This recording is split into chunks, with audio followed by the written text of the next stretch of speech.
कोई व्यक्ति पूरा तैयार होता है तो मन शून्य हो जाता है, मन तत्क्षण विदा हो जाता है। अधूरे आदमी के पास मन होता है, पूरे आदमी के पास मन नहीं होता। बुद्ध या राम या कृष्ण जैसे व्यक्तियों के पास मन नहीं होता।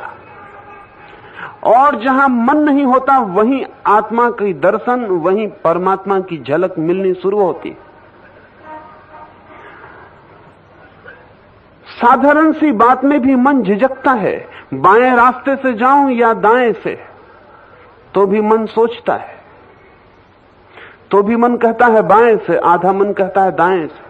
और अगर हम कभी जाते भी हैं तो वो निर्णय डेमोक्रेटिक होता है, पार्लियामेंट्री होता है। मन का ज्यादा हिस्सा जहां कहता है वहां हम चले जाते हैं। 60% मन कहता है वही हम हो जाते हैं। 40% जो मन कहता है उसे हम नहीं करते। बहुमत मन का जो कहता है हम उसके पीछे चले जाते हैं। लेकिन जो अभी बहुमत है वो कल सुबह तक बहुमत रहेगा ये पक्का नहीं। ठीक वैसे ही जैसे पार्लियामेंट में भी पक्का नहीं है कि जो अभी बहुमत है वो कल सुबह तक भी बहुमत रहेगा। दल बदलू वहां ही नहीं है, मन के भीतर भी है। सांझ जिसने तय किया था कि सुबह 4 बजे उठूंगा और सोचा था दुनिया की कोई ताकत नहीं रोक सकेगी, सुबह 4 बजे घड़ी का अलार्म बजता है, वही आदमी करबट लेकर कहता है ऐसी भी क्या बात है, अभी सर्दी बहुत है, और अगर आधी घड़ी सो भी लिए तो हर्ज क्या है। वही आदमी सुबह 7 बजे उठ के पछताता है और कहता है ये कैसे हुआ, क्योंकि मैंने संकल्प किया था कि 4 बजे उठूंगा ही चाहे कुछ भी हो जाए, फिर मैं 4 बजे उठा क्यों नहीं। दुखी होता है।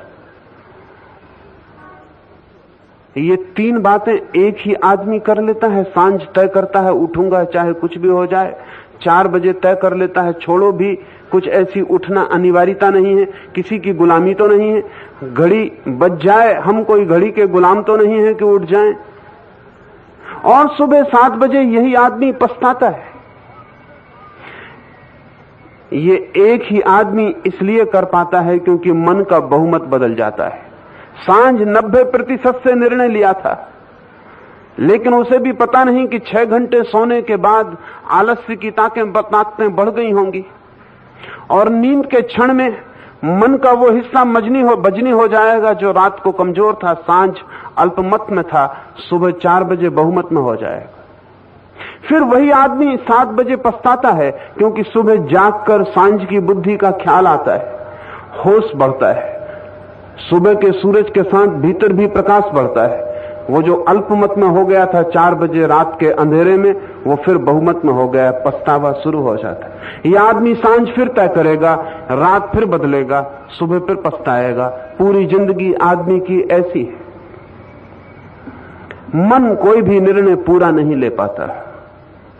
सुना है मैंने, बंगाल में एक भक्त हुआ,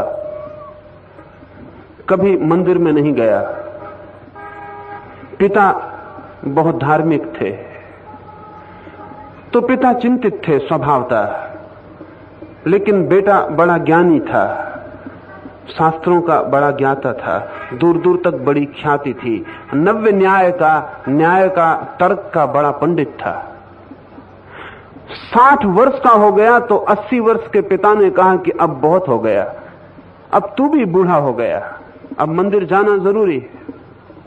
उस 60 वर्ष के बूढ़े बेटे ने कहा मंदिर तो मैं कई बार सोचा कि जाऊं, लेकिन पूरा मन कभी मैंने पाया नहीं कि मंदिर जाऊं, और अगर अधूरे मन से गया तो मंदिर में जा ही कैसे पाऊंगा, आधा बाहर रह जाऊंगा, आधा भीतर जाऊंगा तो जाना हो ही नहीं पाएगा। और फिर मैं आपको भी रोज मंदिर जाते देखता हूं वर्षों से, 40 वर्ष का तो कम से कम मुझे स्मरण है, लेकिन आपकी जिंदगी में मैंने कोई फर्क नहीं देखा। तो मैं मानता हूं कि आप मंदिर अभी पहुंच ही नहीं पाए हैं। आप जाते हैं आते हैं, लेकिन पूरा मंदिर और पूरा मन कहीं मिल नहीं पाते। तो आपको देखकर भी मेरी हिम्मत टूट जाती है। जाऊंगा एक दिन जरूर, लेकिन उसी दिन जिस दिन पूरा मन मेरे पास हो। और 10 वर्ष बीत गए, बाप मरने के करीब पहुंच गया, अभी तक वो प्रतीक्षा कर रहा है कि किसी दिन उसका बेटा जाएगा। 70वीं उसकी वर्षगांठ आ गई और बेटा उस दिन सुबह बाप के पैर छूकर बोला कि मैं मंदिर जा रहा हूं। बेटा मंदिर गया, घड़ी, 2 घड़ी, 3 घड़ी बीती, बाप चिंतित हुआ, बेटा मंदिर से अब तक लौटा नहीं। फिर आदमी भेजा, मंदिर के पास तो बड़ी भीड़ लग गई है। फिर बूढ़ा बाप भी पहुंचा। पुजारियों ने कहा कि इस बेटे ने क्या किया पता नहीं, इसने आके सिर्फ एक बार राम का नाम लिया और गिर पड़ा। एक पत्र वो अपने घर लिख के रखाया था, जिसमें उसने लिखा था कि एक बार राम का नाम लूंगा पूरे मन से, अगर कुछ हो जाए तो ठीक, अगर कुछ ना हो तो फिर दोबारा नाम न लूंगा, क्योंकि फिर दोबारा लेने का क्या प्रयोजन है।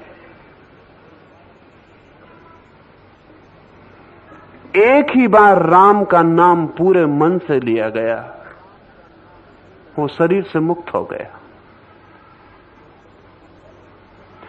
लेकिन पूरे मन से तो हम कुछ ले नहीं पाते। पूरे मन का मतलब ही होता है कि मन समाप्त हुआ।